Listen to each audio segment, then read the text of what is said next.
The following presentation is brought to you by kmmedia.pro. Please visit kmmedia.pro for more information. Now stay right where you are as we present.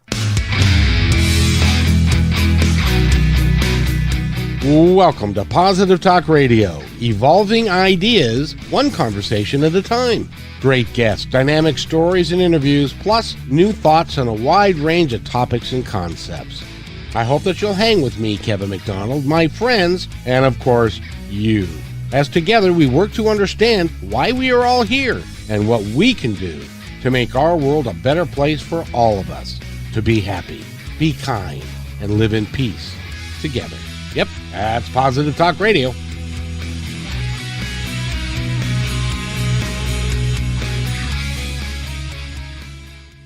Positive Talk Radio. This is some of my favorite segments that I get to do every now and again. And that is do a music segment with some really cool singer-songwriters and musicians and people that really are interested in doing some positive things for the world. And music is one of the most positive things that I can think of. I just love all kinds of music. And and in this case, we're going to be talking with Bill Abernathy, and he is a country music star, and he is with us right now, and he's in Kansas City, and I'm not sure if it's Kansas City, Missouri, or Kansas City, Kansas. So, Bill, which one is it? Well, you can tell the difference between Kansas City, Missouri, and Kansas City, Kansas, because Kansas City, Missouri actually has tall buildings, and Kansas City, Kansas looks a bit more like the plains, right? So I live in Kansas City, Missouri, which is the home of the Kansas City Chiefs and the Kansas City Royals. The Kansas City Chiefs, years ago, because I live in Seattle, Kansas City and the Seahawks had a budding rivalry, and thank God we got out of the AFC West because you guys killed us forever. Well, I tell you, the AFC West is going to be crazy this coming year. So I firmly believe that if you don't score 40 points, you will not win in the AFC West this year. It's going to be nuts.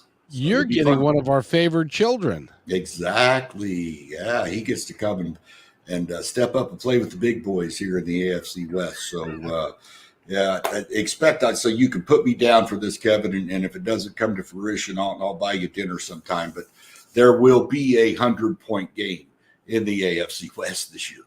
I wouldn't doubt it a bit. We got quarterback after quarterback after quarterback and tons of speed and brilliant offensive minds, and it'll be fun. It'll be a hoot. Well, and let's see. So you've got Kansas City, you got Oakland, you got Denver. Mm-hmm. Who else is it? San Diego? Yeah, the Chargers.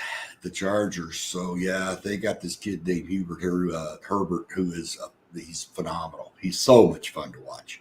So yeah, quarterback conference for sure. You've got a pretty good quarterback yourself. Yeah, he could play. He could play a bit. Yeah, for sure. Well, somebody said that it's possible, very possible, that Russell Wilson, even though he's in Denver now, could be the third or fourth best quarterback in the division. Yeah, it's pretty bad when you watch all the pundits on television, that like to talk about football, and there's actually a discussion. I mean, Patrick Mahomes is the stuff, right? But when they start talking about he may not be the best quarterback in the division, that's when you sit back and go, yep, there's going to be some points scored in this division. It's going to be fun. So you got Herbert, you got Mahomes, you got Russell Wilson, you got Derek Carr. I mean, sit back and watch it light up. It should be fun. It should be a really good conference, and it'll be interesting to watch and to see. So I guess it's going to come back down to who can have the better defense to keep the offenses down. Yeah, that's the old adage, right? Offense wins games and defense wins championships. So we'll see. But I just don't know what kind of defense can stop them. Right. So we'll see. Right. It's getting, well, in Russell's case, one of the things that we ran into problems with him is he likes to run around and so he doesn't get the ball out. Like Mahomes is great that he gets the ball out really quickly. when he And needs to. Yeah, when he needs to. Now he does that whole running around thing, as well. But Russell Wilson in Denver. Denver has a really good team, and they were just missing, missing that keystone quarterback player. And when they signed Russell Wilson, I thought, yep, game on. Here we go. This is going to be fun. yeah, it should be. I'm looking forward to watching you guys because I don't know that I'm going to be watching the Seahawks much. But that's Everybody goes through their times. I mean, the Chiefs were horrible for a long, long, long time. So, well, you're a Chiefs fan from way back when, right? I've lived in Kansas City my whole life, and I was a Chiefs fan when I was really young, and then and some things happened, and I actually evolved into being a Raiders fan. So I've been a oh my goodness gracious, a long-term Raiders fan, and there are many stories on why that is, but I'll tell you the most simple one. It's very simple. The Raiders have the best looking stuff in the NFL, and I look good in it. That's really all you needed to know. The Chiefs stuff is just butt ugly. That red and gold stuff, that's ugly. I can't do that. Orange, really? Why would I want to wear an orange jersey? Silver and black, it's classic. It looks great. And all it's got, you're wearing black, I'm wearing black. That's what people do. So yeah, I got to look good, Kevin. I mean, I know. Well, you're a musician. The older you get, the harder it is. You got to give yourself a chance. Yeah. Oh, I know. Well, see, you were probably the same age or close to the same age as me, so you remember the Oakland Raiders of old. So I got a trivia quiz for you.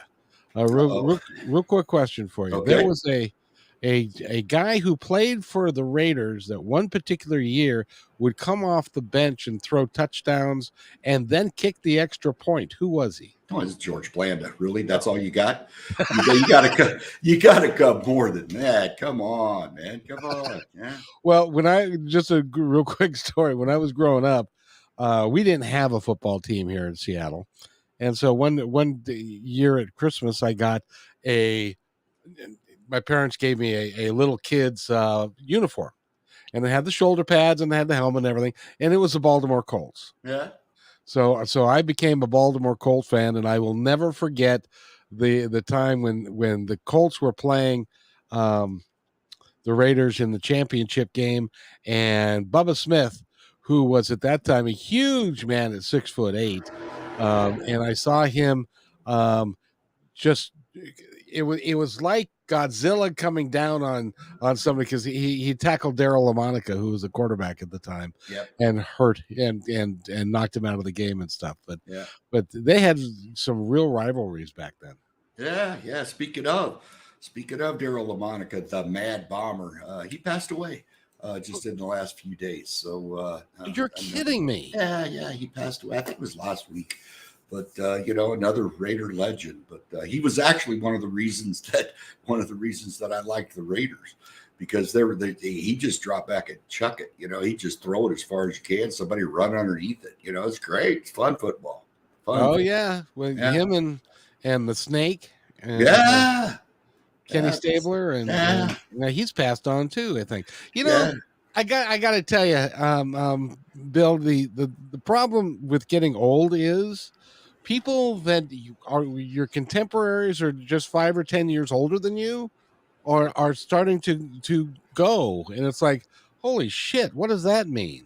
Does that mean that because I'm 64, so I'm just barely out of diapers, but there's a lot of folks that are like passing away at 68, 69, 70, that kind of thing. So yeah, it's always depressing. I'm 64 as well, so we're on the same plane there. But it's always depressing when you see somebody you went to high school with and they look old, and you realize, oh shit, we're the same age. Yeah. my best buddy in high school, who has now passed away, but he looked 10 or 15 years older than me.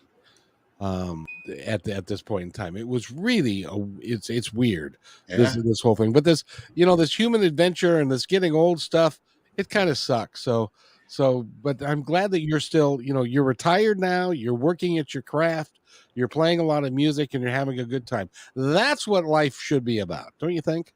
Yeah, every now and then you get lucky, and I got pretty lucky throughout the whole corporate thing, and had a great career and worked for a good company and all that, and now I've gotten fortunate enough to get some music out there that people seem to like to listen to. So that's kind of rewarding for me, and I enjoy that. So yeah, Well, and I get to talk to you about it. I mean, what more could I ask for? all darn right. Exactly. And the cool thing is we've got 3 songs that are queued up. And what I like to do is to find out a little bit about the what you do, how you came up with the songs and the lyrics and stuff, and then we play them and let people hear what you do and play with it, and we'll just go. So we've got 3 of them lined up, and now your EP. How long has your EP been out? About a year. Yeah, about a year. So it was interesting how we went about that. So there are 4 songs on the EP, one of which is a tune called "More Than Meets the Eye." And when I wrote that, uh, we talk about it a little bit more later. But I wanted to fast track it through the studio and get it out, and I wanted to get it out prior to the election. And so there was a bit of a timetable on that. So we cranked that one through and got it out to the world before the election, which was my goal. And then the other 3 songs we did, and I released them as singles throughout the course of last year with the Wild Horses song that you're going to play being the first one that came out. And then I released the other ones as singles, but they are packaged together as an EP, and are still getting quite a bit of radio play and stuff around. So it's all good. Well, it's pretty cool because in our discussion before the show, you mentioned that you've been downloaded or streamed, like with if you count all of the different streaming services and stuff, over 2 million times. That's got to be gratifying. Yeah, it's kind of cool. Actually, it's kind of cool. It goes to show you that one of the real challenges that we also discussed a little bit prior to going on the air is finding your audience. Are there people out there that really want to hear what you do? Are there people that really want to watch and enjoy your podcast? Are there people that are going to really want to listen to the kind of music that I make? And it's hard to find. It's hard to find your audience out there in today's world, because the music world is just so big and so expensive, but it's interesting and it's fun and challenging as well as gratifying to know that there are people out there that really like to listen to the kind of stuff that I do. And yeah, it gives you kind of that warm, fuzzy feeling that, hey, maybe I don't suck too bad. You don't suck at all. I really like your music. Thank you. And the other thing that you were mentioning is that because it's so big and so expansive, how many songs are released every day? It depends on who you talk to, but it's somewhere around 200,000 a day globally onto the streaming services. So it's unbelievable. It's unbelievable. So in order to find, talk about a needle in a haystack, right? Oh, yeah. In order to find the stuff that you want in that mass of music that is out there available is it's really quite a trick. And in order for somebody like me that's actually producing that music to get that into the ears of what we think are the right people and actually get them to pay attention is it's tricky. It's real work and it's figuring stuff out and data and analytics and all that. But it works. And people will find you. And one of the beautiful things about maybe the people in our age demographic, we tend to like to tell our friends stuff that we like. Hey, I listened to this guy. He was really good. I listened to this. I went and saw this person. They had a really cool show. So and that helps perpetuate, the streams and all the stuff that come along with it. We know that begs the question: do you create music to fill the niche, or do you hope that the niche finds your music? Yes. So I don't write a song for any particular reason, right? So like I don't sit down and I'm not the guy like in Nashville. You know, there are buildings full of people in Nashville that are cranking out hits, right? There's a formula, there's an algorithm, you know, they're going to make a hit. It's going to last 3 minutes and 5 seconds. And, you know, there's this whole formula. I'm not that guy, right? I've had a few, you know, I've had a few hits, you know, over the years. But that's not why I do it. You know, I do it because it's something that I want to say, something that I want to share, maybe a feeling that I want to portray. As Jim Croce once said, even though the time was right, all the words just came out wrong. So I have to say I love you in a song, right? So sometimes music can give you a venue, an opportunity to share thoughts that maybe you really can't share any other way. And that's what I do. That's what I do. You know, I have an idea, I have a thought, I have an emotion, I have a feeling, I have a story, you know, and I sit down and write music to it.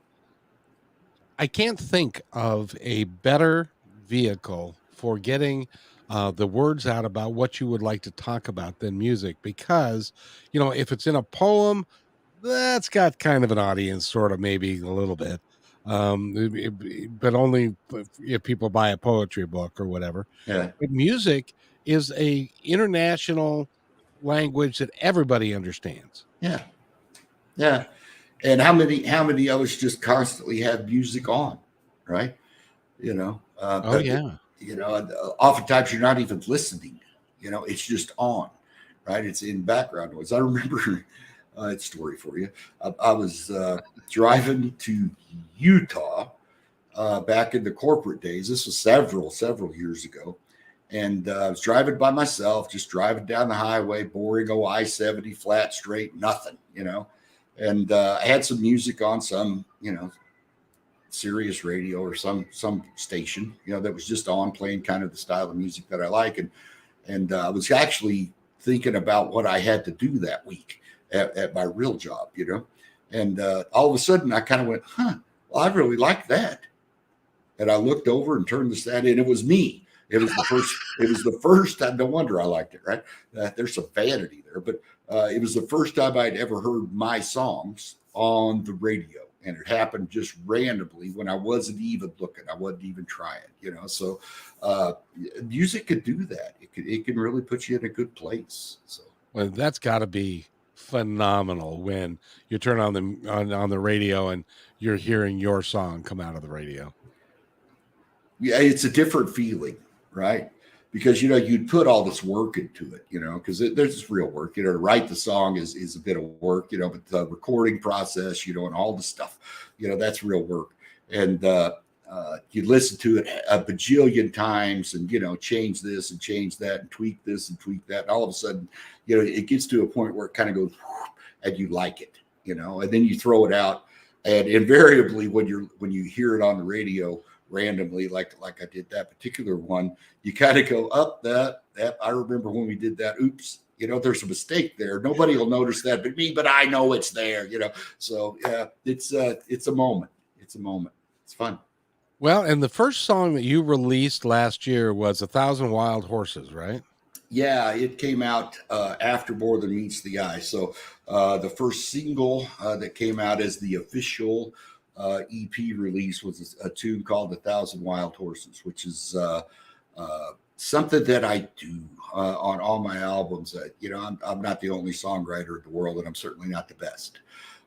And so there are other songwriters out there that are just every now and then they'll write a song and it just hits home with you, you know. I call them songs that meet you at a place in your life. And this is one of those. So More Than Meets the Eye is not one of mine. I didn't write it. It was written by a gentleman named Gary Burr, who resides in Nashville. But it's one of those songs. I call it a perfect song. I just call it a perfect song because it talks about all the things that each of us have in our lives, the things that we have that we've had with us forever. I call it baggage, right? Yep. So things that you did in your past, or relationships that you had in your past, and maybe problems or addictions that you had in your past, right? And those are always there. They're always there with you, And Gary draws this fantastic analogy that all of those things are like 1,000 wild horses running behind you, hell bent on running you down, right? And if you think about it, it's a beautiful analogy, and some of the lyrics are just fantastic. But since I heard him play this, and I thought, man, what a great song, and then I went and bought the album and listened to it, and I thought, well, man, there's more to this than I even caught when I heard him play it live, And so I thought, well, this is one I've got to learn. And then once I learned it, I thought, I should record this. This is a great song. And I was very happy with the way that it turned out. And, it's done really well, and was number one on the iTunes chart for a bit in UK. So that's cool, but it's just a great song because it talks about all those things, it talks about all those things that each of us carry with us that sometimes we just can't get past, right? And Gary says, you got to learn to not let them run you over, right? But you've got to learn to ride them. They're never going to go away. They're yours, right? Right. But you have to learn to ride those horses. They're always going to be there. And if you don't ride them, they'll run over you. So it's beautiful, beautiful song, and some great lyrics in the song. Then why don't we, just for giggles, why don't we play that song? Hey, great idea. And this is Bill Abernathy, and the song is 1,000 Wild Horses. Is that the complete title? That is it, 1,000 Wild Horses. And this is, again, Bill Abernathy. Enjoy.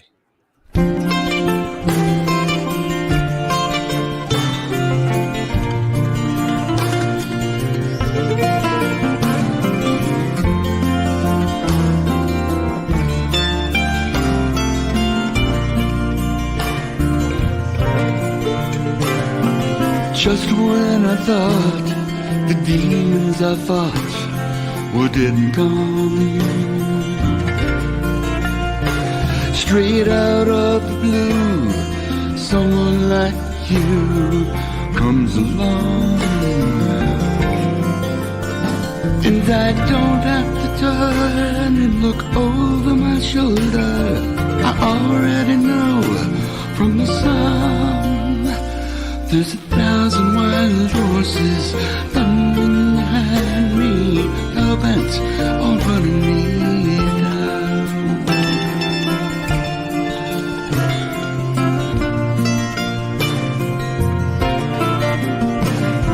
I thought I was fast, but the sins of my past were faster still. And I'm wasting my time trying to leave them behind, 'cause I never will. You see, one drink too many, one kiss too deep, and I feel a little shake in the pound. That's 1,000 wild horses thundering behind me, hell-bent on running me down. Each one is branded, each one is mine, each one's a darkness I can't deny.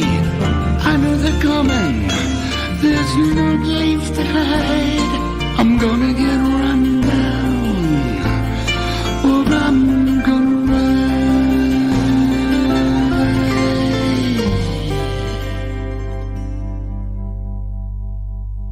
Right now they're just a big cloud of dust, but pretty soon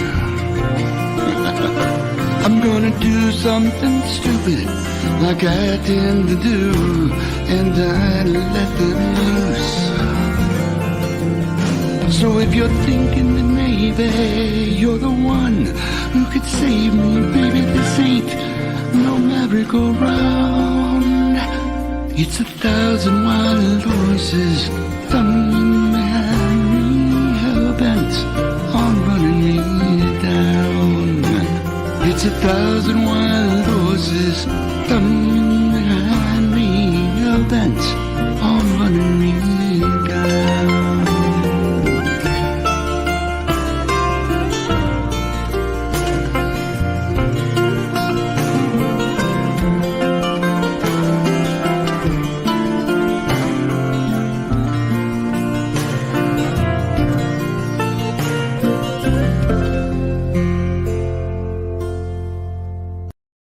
And that is Bill Abernathy and 1,000 Wild Horses. You know, one of those lines just touched home with me, which was, I'm doing something stupid. It's something that I normally do, kind of thing. Oh, that's the perfect part of the song, right? It's the perfect part of the song, right? Where he talks about, you know, I'll do something stupid like I tend to do, and I let them loose, right? So if you're thinking that maybe you're the one who can save me, baby, this ain't no merry-go-round. It's 1,000 wild horses running behind me, hell-bent on running me down. Love that line. I love that line. That's a great line, and it's got a lot of meaning behind it. It does, and I use it. I use it all the time. You know, so sometimes you have these moments, right, in your life, and I got a random text from somebody that I never talked to, right? And, you know, text pops up, you look at it, and they had said, hey, guess who I saw, right? Well, they had seen somebody from my past, right? And I looked at that and I thought, what am I going to do with this? There's Worf. He's about to make an appearance. I thought, what am I going to do with this? And then I thought, you know, Bill, it's just another one of those damn horses. Just let it go. Just let it go. That's it. Worked out. That's all you can do. By the way, that is Bill's dog. What's his name again? His name is Worf. So Wolf. Worf. W-O-R-F. Do you know where that comes from? Star Wars. Exactly. I'm the only guy that I know that has a dog that is a Klingon warrior. So, and there he is now. So, and he wants to come see you. Well, I don't know exactly what he's doing, but he'll figure it out here in a minute. So, yeah. Now, you had mentioned that this last year you had a knee problem and your puppy had a knee problem too. Is it all fixed? Yeah. We've had the knee, the year of the knee. So I was stupid and stepped off a ladder sideways and blew my patella tendon, which is not a good one to blow. And so I had to have knee surgery. And then last January, that was last year, about this time roughly. And then in January, Worf was out playing and just running through the park, chasing some other dogs, doing what dogs do. And he steps in a hole and he blows his ACL. So we had to have that repaired. And he's back.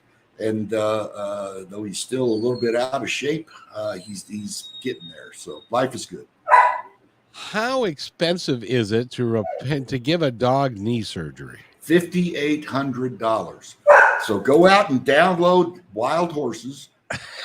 Yes. Help me out with that one. Yeah.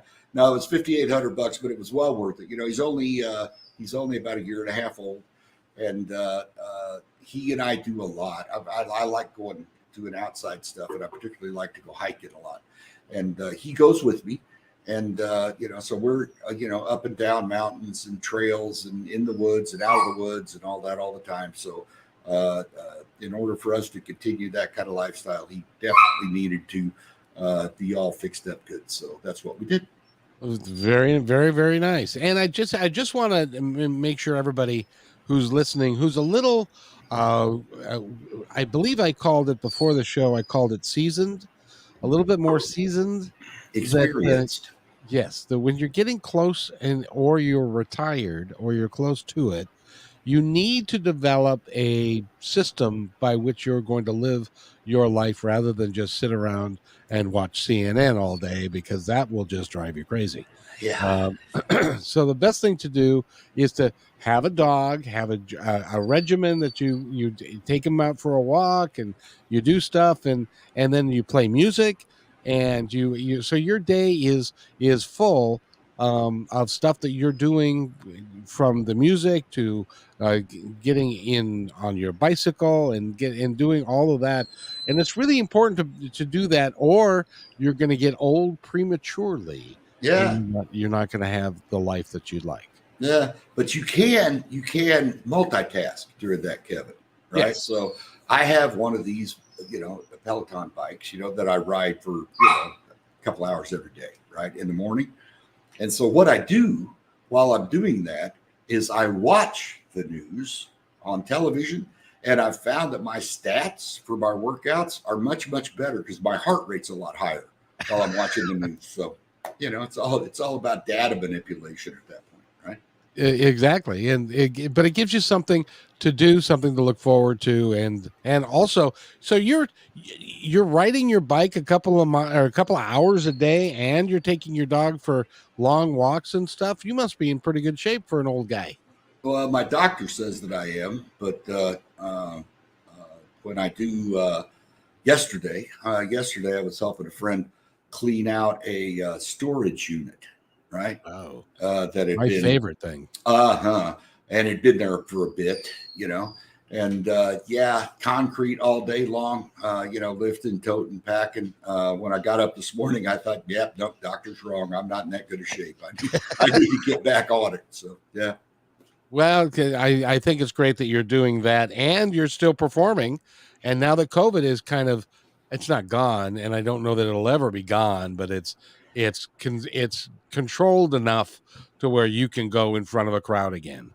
Yeah, and I'm looking forward to doing that. I've not done that purposely, since COVID has kind of quelled, because there are so many of my friends that are full-time musicians, and they had their livelihood stripped from them, for 18 to 24 months. They couldn't make any money, and so I purposely have not went out and done a lot of live stuff or went on a tour because they need the stage time. And, much like anything else, it's a limited thing, right? Especially stages that actually pay you money. And so I have chosen to not do that and to go ahead and tear up my knee and then get my dog's knee fixed and write some new songs, right? But this summer, I'm out. I'm headed out again, and in the fall I'm going to be down south in Atlanta. I need to go to Atlanta. It was one of the songs from the EP, which is the title cut, which is called "Who Are You? Who Am I?" Is a finalist for the Song of the Year on the International Singer-Songwriter Association Awards. And so that show and that red carpet thing and all that is in Atlanta in August, which is Atlanta in August doesn't sound like fun, but I'm sure there'll be the air conditioning.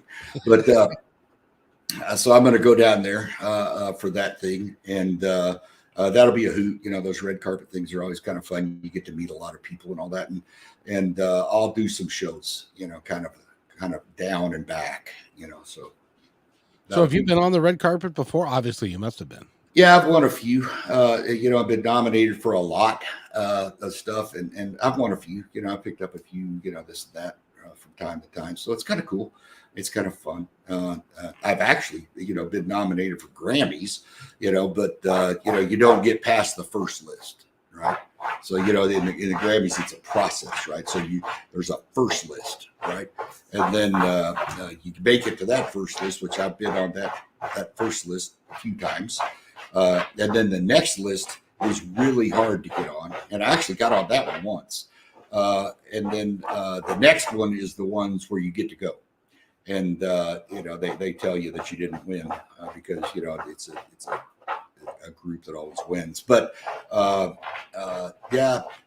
it's fun, but those things are kind of cool and they're kind of neat. And, it's kind of a little bit of validation that maybe what you're doing is not so bad. So it's fun. Well, yeah, it means that you are being appreciated for the work that you're doing, which is really good. Is it? By the way, is Worf going to? Is he digging a hole through your? Yeah, he's sitting right back here. So he's scratching the rug. He's doing what Worf does. So yeah. What kind of dog is he? He's a B-Bull, which is, they call it a designer breed. But I think that it probably became a designer breed by accident. So he's a half beagle and half English bulldog. Oh, geez. Oh, yeah, he's a beast. He's an absolute beast, but he's the best dog ever. And he and I are quite the team. So I've actually, he goes on stage with me. You know? Oh, that's cool. Well, because he responds to my music much like a lot of my audiences do. He lays down and goes to sleep. So yeah. So he just chills. Yeah, he's a good pup. Yeah. Oh, that's awesome. So you're going to go out this summer, and so why don't we talk about what song would you like to play next, and that you might. So you're going to go to Atlanta, and then are you planning on going elsewhere? Or are you putting the word out that you're looking for gigs? Yeah, I'll start that probably next week. So I just found out that I was actually going to go to Atlanta. So yeah, I'll go down. I'll play my way through. So I'll leave Kansas City, and I'll play a few shows here to kind of knock the rust off. And then there's a couple of places in St. Louis that I would like to play, and I played there before, so I'll probably go through that. Then there's the whole Nashville thing, and then kind of on the way to Atlanta. So yeah. Yeah. Now, do you ever go down to Nashville just so that you can rub elbows with all those guys that are the song machines and the singer-songwriters that are working down there? Yeah. I think it's important to stay in touch, right? So yeah, I go down there and I have some friends there, and they write and record. I was down there, I don't know, a month ago, doing some just playing. Because they wanted somebody to come and play some really pretty acoustic stuff. And I don't know why they thought of me, but they did. So I went down and played with some folks. So it was kind of fun. It's fun every now and then. I'm not a big fan of Nashville, but it's a cool place. It's a nice place to visit. And by the way, ladies and gentlemen, that is not a green screen behind Bill. Those are actual guitars that he plays when he goes on stage. And like I was kidding him before he did the show, that's like, I hope those things are insured. Have you ever added up how much money you have on that wall? I don't want to know, but my insurance guy does. Yeah. Yeah.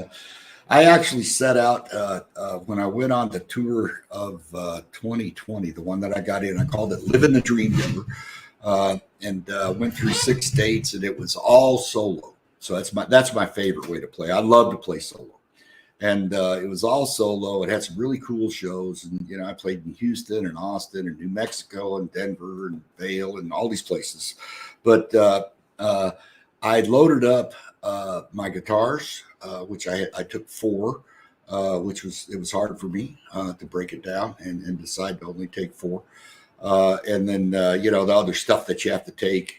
And I realized that what I had put in the van was worth more than the van. So it makes you a little nervous, makes you a little nervous when you're out there hitting the road, right? I'll bet. It's like Paul McCartney just played up here in Seattle last week, and he still carries around the Hofner bass. Oh yeah, that he played with the Beatles, and I would hate to he's got a guy who handles all of his guitars and to make sure that they're tuned and they're ready to go and all that kind of stuff. That's a lot of pressure because if he breaks that guitar, that's a big deal.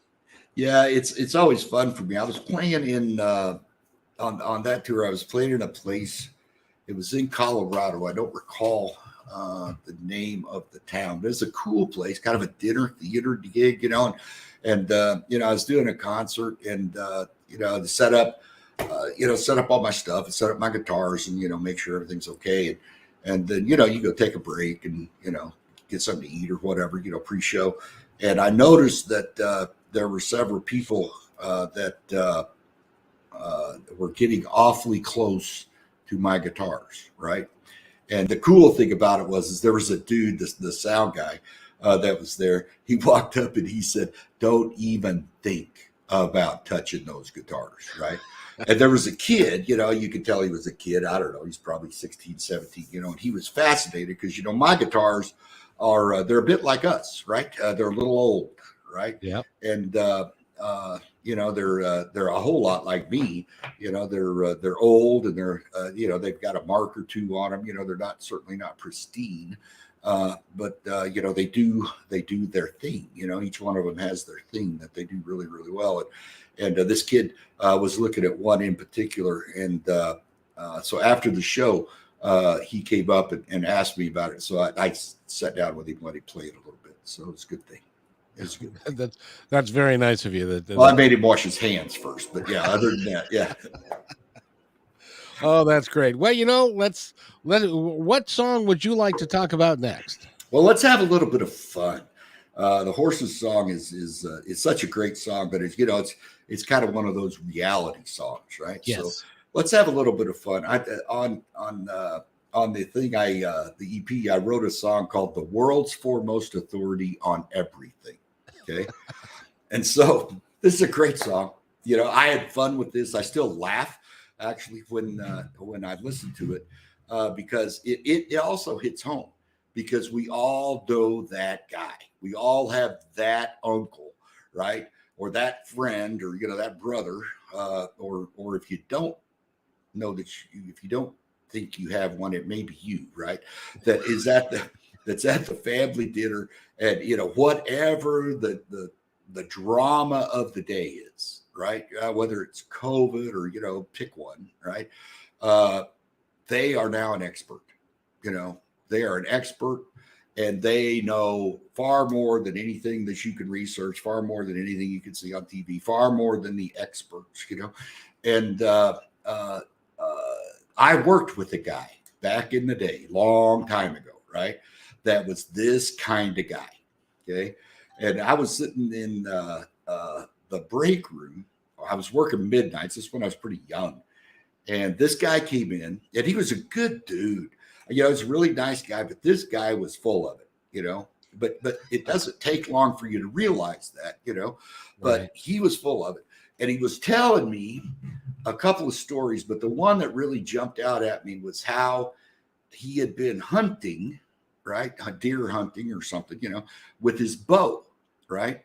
And he had gotten, a deer of some sort, right?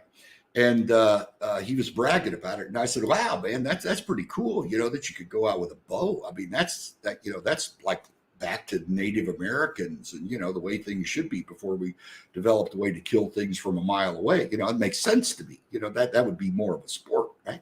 Yes. And he goes, yeah. It's really hard. But, if you're good, it's not that hard. And I looked at him and I said, okay. So I just bought into that. I bit on the hook of what he just threw me, right?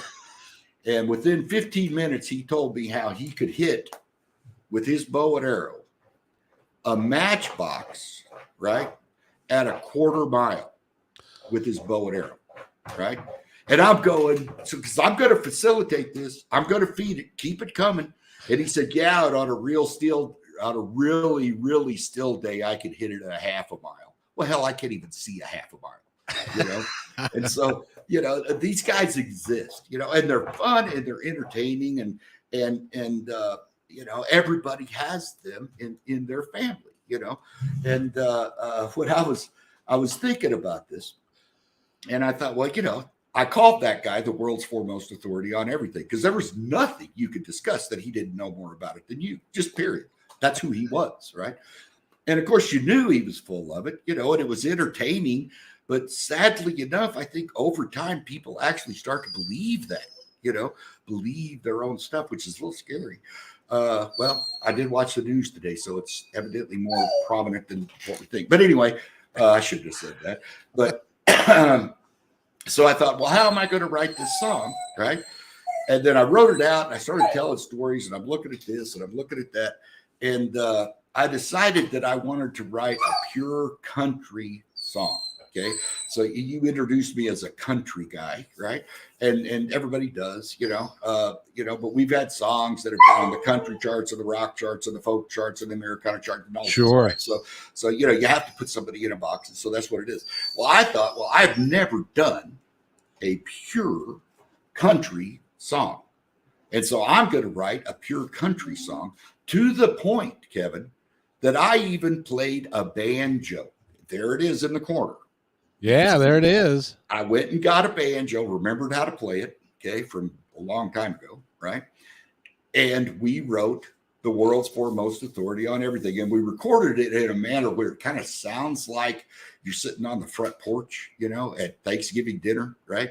And everybody's just kind of sitting around and grabbed an instrument and you just start playing, But one of the proudest things that I have in this song, number one, I remembered how to play the banjo. That was a challenge. That's good for you. Well, friends don't let friends play banjo. I mean, that's kind of a theme, right? But yeah, it fit. It needed it in the song, right? But the other thing is I will guarantee you this, and I should hold the Guinness Book of World Records for this. This, I guarantee you, is the only pure country song with a banjo in it and the word subterfuge. There it is. I got to listen to that because subterfuge, that would be hard to put into a song. I did it. So let's listen. Let's have some fun. Oh, very good. And but before I forget, I wanted to, one of the things that I tell people is that for a period of time, my life was like a bad country music song.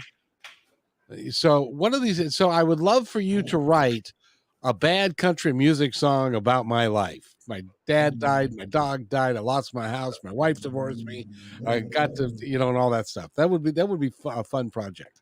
Well, I don't know about that, Kevin, but I am working on one about a cowboy and a country song that has an electric vehicle. All right. That has the auto drive thing, where it drives itself. And the guy's truck left him. I'm working on that one. That's very funny. Okay, so this is Bill Abernathy, and the entire title of the song again is The World's Foremost Authority on Everything. Bill Abernathy.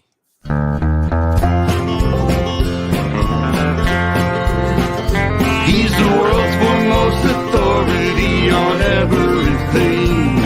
No matter what the subject, he's full of expertise. Whether politics, religion, rocket science, brain surgery, he's the world's foremost authority on everything.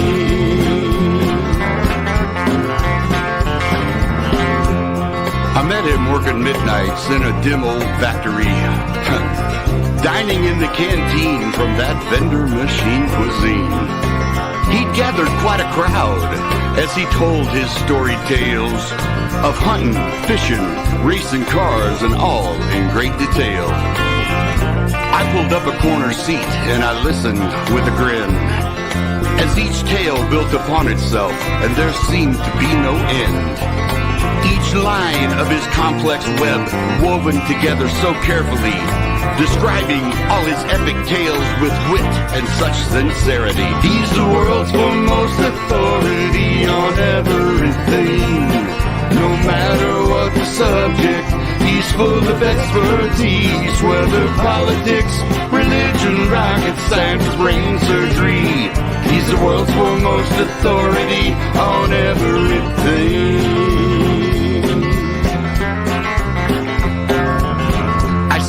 He's gone viral on his social media, spreading his homemade facts like they're from encyclopedias. He shares disinformation disguised as sage advice while monetizing follows, retweets, and all his likes.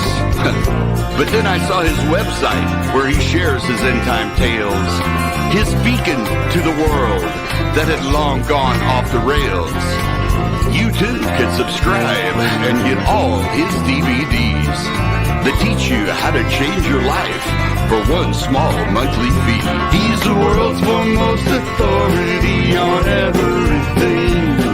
No matter what the subject, he's full of expertise. Whether politics, religion, rocket science, brain surgery, he's the world's foremost authority on everything. We've all met someone like him, and we've heard the lies he's preached. We've all been so confounded by the followers he's reached. They believe in him regardless of any scrutiny or logic, and then laugh with indignation as they call it patriotic. It doesn't matter where or when you hear him that first time. In a break room bar, on a campaign trail, or somewhere dark online. Just do us all a favor and be sure to ask the questions to bring to light the subterfuge disguised in his contention. He's the world's foremost authority on everything. No matter what the subject, he's full of expertise. Whether politics, religion, rocket science, brain surgery, he's the world's foremost authority on everything. Sing it with us now. He's the world's foremost authority on everything. No matter what the subject, he's full of expertise. Whether politics, religion, rocket science, brain surgery, he's the world's foremost authority. The world's foremost authority. The world's foremost authority on everything.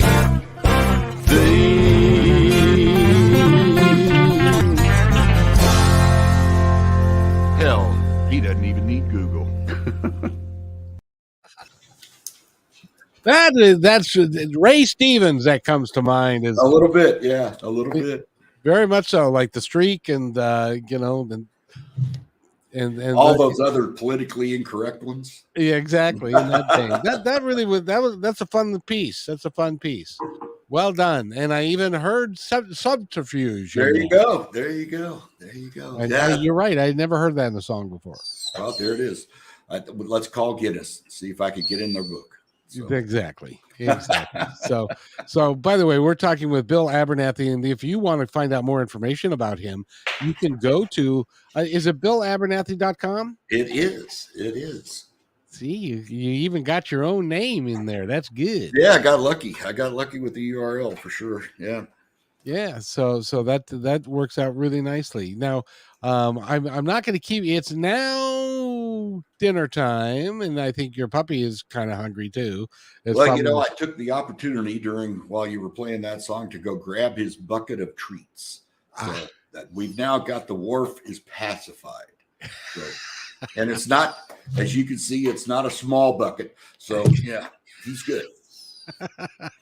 it's good to have a friend that some of my best friends were dogs, and it's good. It's great to have a somebody to share your life with, who and the cool thing is, every time you come home, they wag their tail. I can't say that about any woman I've ever met. Well, there's a story about that, Kevin. Right? So how do you know the difference between a good dog and a good woman? No. Take them both, put them in the trunk of your car, come back 2 hours later. The dog's going to be happy to see you. that is a fact. And you may die in the process with the woman. Who knows? Exactly. Yeah. So let's talk about the last song we're going to play. More Than Meets the Eye is how did that song happen? And that was one of the first ones that you single released, wasn't it? Yeah, it was the first one off of the EP that we released. We rushed it through the studio real quick so that I could get it out in a time frame that I created. I wanted to get it out prior to the last presidential election, and there's some interesting stories about this. First of all, we had a hoot. We had an absolute ball back at this song in the studio, and had to find a drummer that had the chops to play almost a Native American war dance thing on the drums. Then it's more of a rock song than some of the other ones that we played. So it's got some screaming guitars in it, and all that stuff from a musical standpoint. But the most interesting story about this one is what happened afterwards, right? So we released it, and I made a video and all the stuff, and within about 3 weeks, it went big time.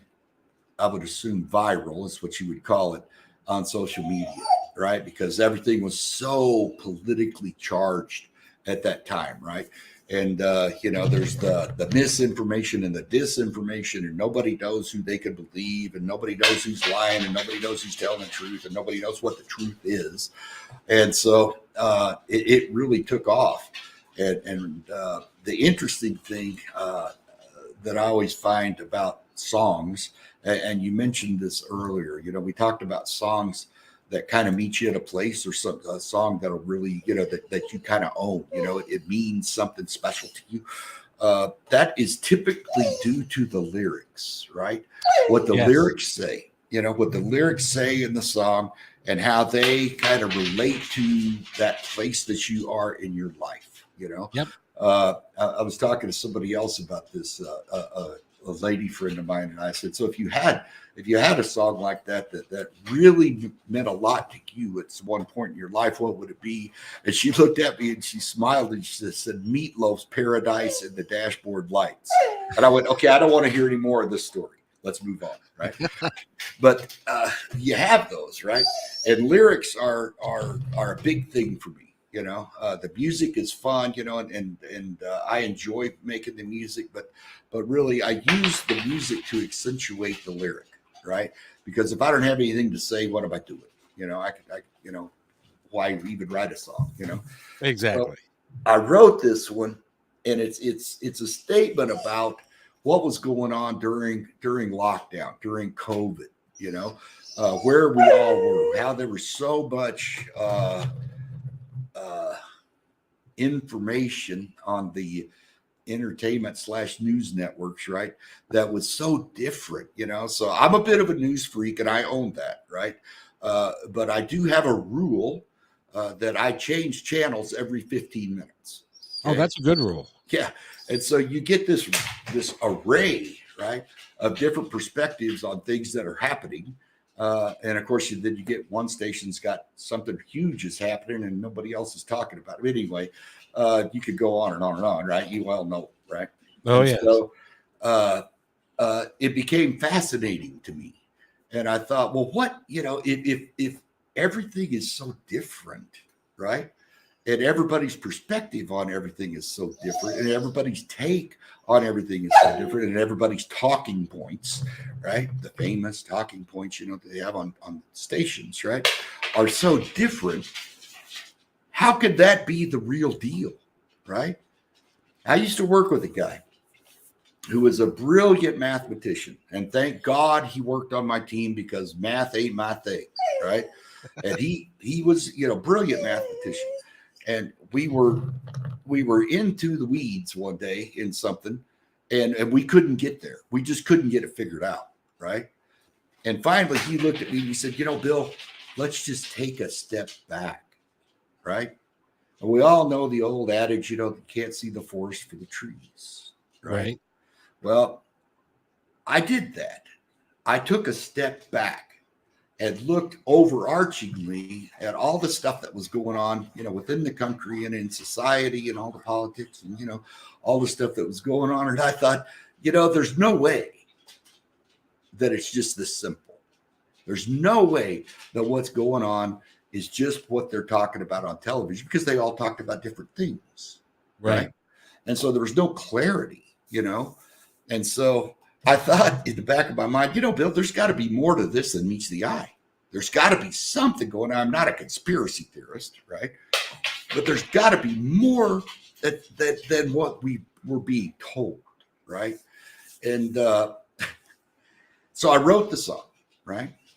And it's got some pretty interesting lyrics in it. I still get kind of fired up when I listen to it myself, because it was a really cool time for me. You have moments of clarity, and at our age, they don't come very often, and yep. In this particular song, I had a few, and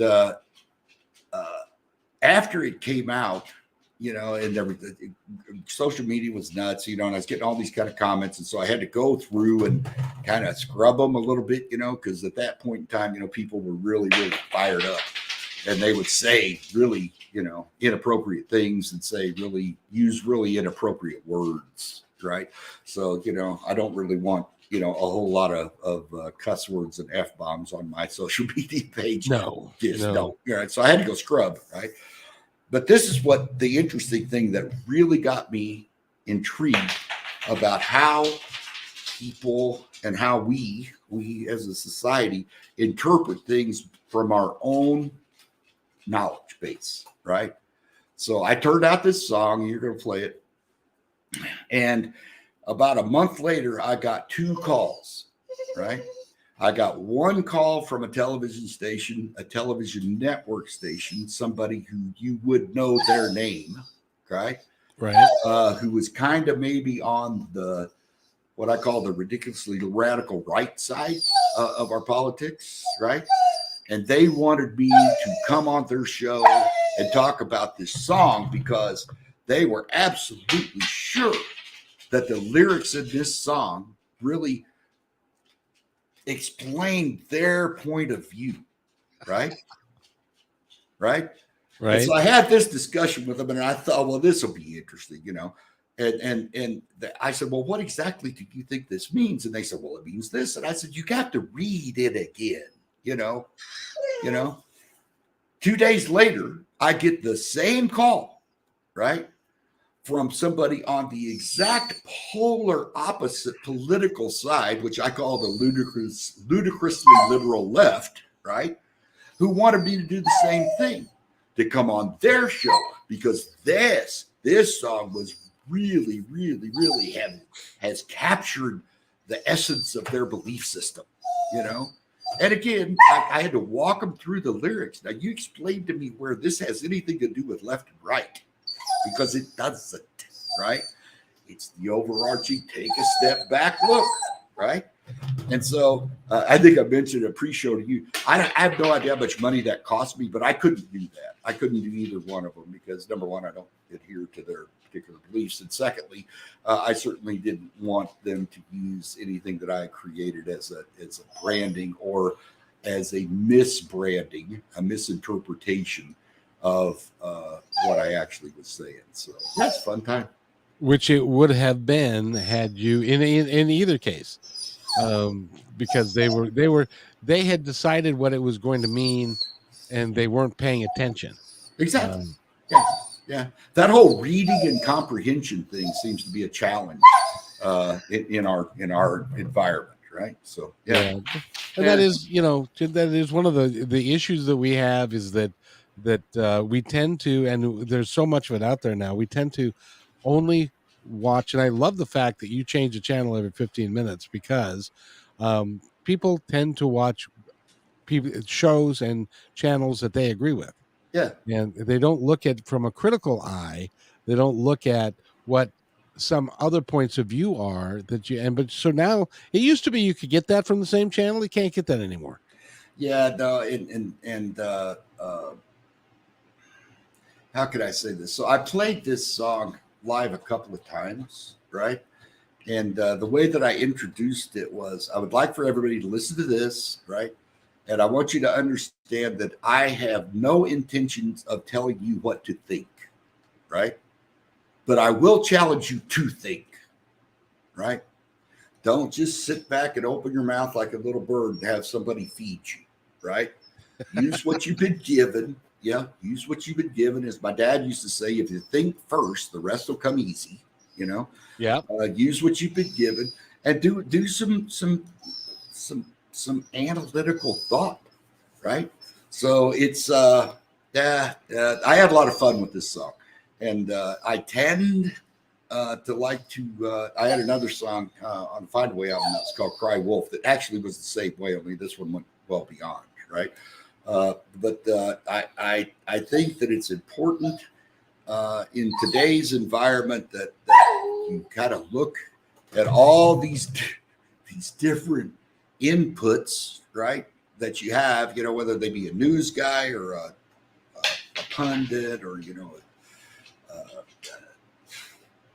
what do they call them? The guys that just spout their opinions, Oh, they call them now. It used to be that they called them news channels. Now they're opinion channels. Exactly.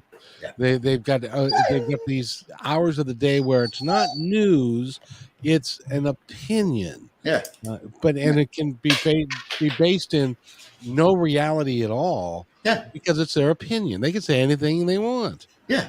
Yeah. And we all know the old adage about opinions, what they're like. Yes. Yes. So I won't go there. You can even go there if you want to. This is not regulated by the FCC. Well, they'd say opinions are like assholes. Everybody's got one. And they all stink. Exactly. So, yeah. So I did find it very interesting with this particular song that it was interpreted so very different by these people who had nothing but their own agenda and were looking for something that was going to perpetuate and populate and prop up their particular misguided schools of thought.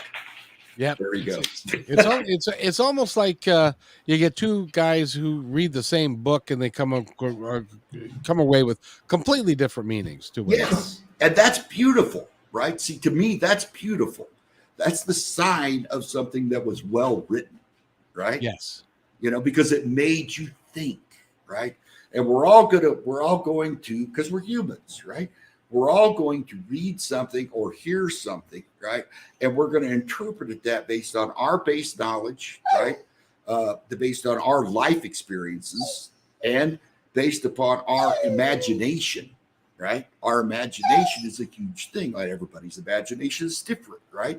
And so I think that's the beauty of things that are written that make you want to think, right? I mean, you could listen to a Bob Dylan song 20 times and come out with a different meaning every time. He's that good. He's just that good, right? And so I find that fascinating that we can do that. And I find it kind of cool, actually, that one of my songs got misinterpreted and bastardized that badly. Well, you got to have a claim to fame, and that's a good claim to fame to have. So, by the way, we've been talking with Bill Abernathy. Go to BillAbernathy.com. Your poor dog needs to go outside and burn off some of that energy or something. No, Ted Dwarf's good. Trust me, he's good. Okay, good. He's just sitting here wanting treats. He wants a little attention. So he'll get it later. He's good. No hurry. This is not an uncommon event every day. So okay, gotcha. He's still a pup, right? Yes, indeed. Well, let's go ahead and play More Than Meets the Eye.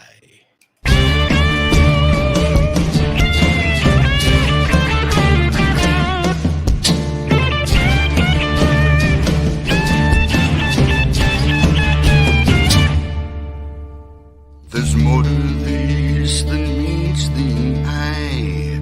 Decisions based on biased lies, determining who lives and dies, whose freedoms are lost, whose justice is blind. There's so much more to this than meets the eye.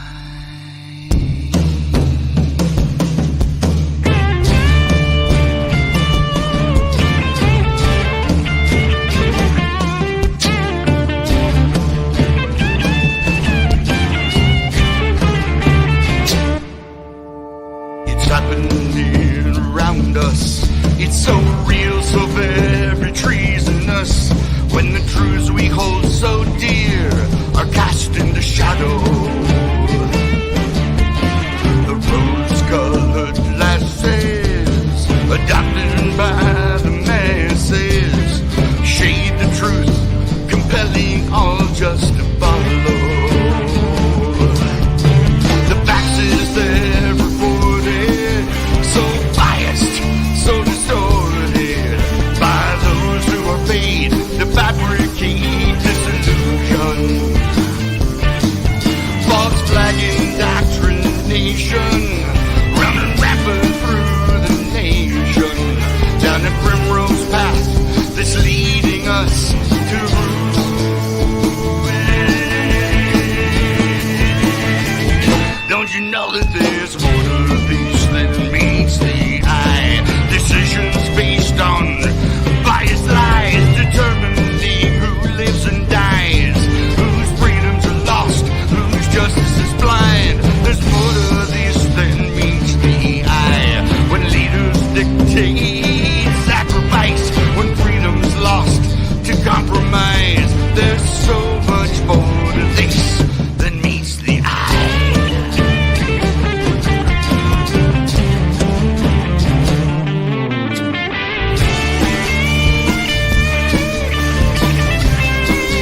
validate your sacrifice when your freedom is lost to their compromise. There's so much more to these, so much more to these, so much more to these than meets the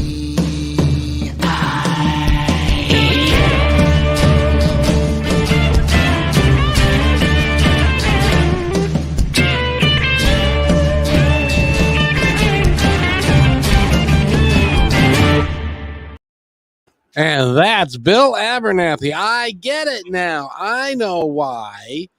You got a call from the right wing station and the left wing station because they assumed you were talking about the other guy. I did. Yes, they did. They did. They did. Yeah. So you worded it perfectly so that you could piss them both off at the same time. I love that. Well, yeah, actually, my sister, she's a PhD shrink, right? and I always kind of bounce lyrics off of her, because maybe she and I don't see necessarily along the same line from a society, maybe a political standpoint, right? And so I bounce them off of her, and so I sent her like the rough cuts, right, of this particular song. And that's exactly what she said. She said, "Oh my God, you're going to piss off everybody." And I said, yeah, my favorite line in this tune is it's really talking about our friends, on the news / opinion / misinformation / disinformation stations, where it talks about the pure misinformation, the mental masturbation, where the talking heads propagate their agendas. Yes, that I'm good with. I'm almost as good with that as the word subterfuge in a country song, right? So, and when you create a lyric like that just feels right and it says exactly what you're trying to say, that's got to feel good. It's a good thing. I did a series of interviews with a marketing company, a social media marketing company, and that was one of the things that they asked me about, right, is when you write a lyric that you're really good with, are you like Rocky, are you like all geeked up about it, and I can't honestly say that I do, but when I write something that really encapsulates what's in my head and what I'm thinking, and I'm able to translate that into a written word, it kind of gives you a cool feeling, like, hey, I got that one, I didn't screw that up. This is good. Yeah. Well, that's awesome. We've been talking again with Bill Abernathy, and hopefully one of these days you're going to make it to the Great Northwest, and we'll get to meet, and I'll get to see you play live. That would be cool. I've not played in up in Seattle, so that may be a challenge for me. I may need to come up there. Yeah, it's a long way away from where you are. Not so much. I was there. I've been there several times. Actually, I was born in a place called Ione, Washington, which is a little bit west, kind of the middle of the state of Washington, pretty near the Canadian border. So, okay, Ione, Washington. Yeah. Oh, very nice, very nice. I'm going to not keep you because your dog wants some attention, and I'm going to demand it. He's asleep now. We can go all night now. He's asleep. He's got a belly full of treats. He's good. So, yeah. So, is there anything you'd like to add before we go, Bill? No, I just appreciate you, Kevin. I think you and I have done this 2 or 3 times now, and what a great conversation and how much fun this is, right? It's nice to be able to just chat, and have a good conversation about things that might actually matter. Things that might give people something to think about, and things that may give you an opportunity to have a more positive mindset or a positive thought for the day. So Wouldn't that be nice? That's what we're trying to do. And I want to thank you, Bill, because what I've found is, because I do a lot of interviews, and what I'm finding is, well, I've known this, but the reality is that when I get a chance to have a second interview or a third interview, they are so much more in depth, and they're a lot more fun than the initial interview. So this was a good time. I really enjoyed this. Thank you. well, I appreciate it, and I appreciate all the folks that are listening. Thank you very much. You've spent, I don't know, an hour or whatever this has been here in what I call the Wonderland of Wood, which is my loft. If you go out to my YouTube channel, you'll find a little walkthrough of what I call the Wonderland of Wood. So where I live. So there's the wood behind you. They're all my guitars and stuff. But I think if you look at that video on YouTube, you may see that there's a little bit more wood. So it's a bit like living in a log cabin in the middle of a city. So. Oh, that's really cool. That's really cool. And by the way, go and buy, and I did not say stream, go and buy his music, because there's a difference between getting actually paid for the music and getting 0.0067 or whatever the hell it is. You missed a zero. It's 0.00067 cents per stream. So yeah. As opposed to if you go to iTunes and download it, I'm going to get 99 cents. So there you go. And then you can listen to it as many times as you want. And it's because it's yours now. So. It is. You own it. You own it. It's a weird concept, isn't it? It's like it is. I'm getting old enough now to where on this show sometimes I have to explain if somebody talks about like a cassette tape or Blockbuster Media, or to go get tapes of movies and stuff. So it's at times they be a changing. I think that's another song, actually. That is. That's a really good one. People should listen to it. People should listen to it. Bill, thank you so much. If you'll wait right there, I will be right back. Great. Thanks.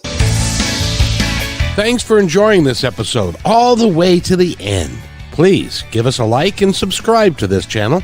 This has been a production of kmmedia.pro. Please visit our website, oddly enough, named kmmedia.pro, for more details about us and our mission, which is to provide great positive programming designed to inspire us all. I'm Kevin McDonald, and I'm proud of these shows, and I truly hope that you'll like them and share them with friends and family. So on behalf of our entire team, remember, be kind to each other, because each other's all we've got. We'll see you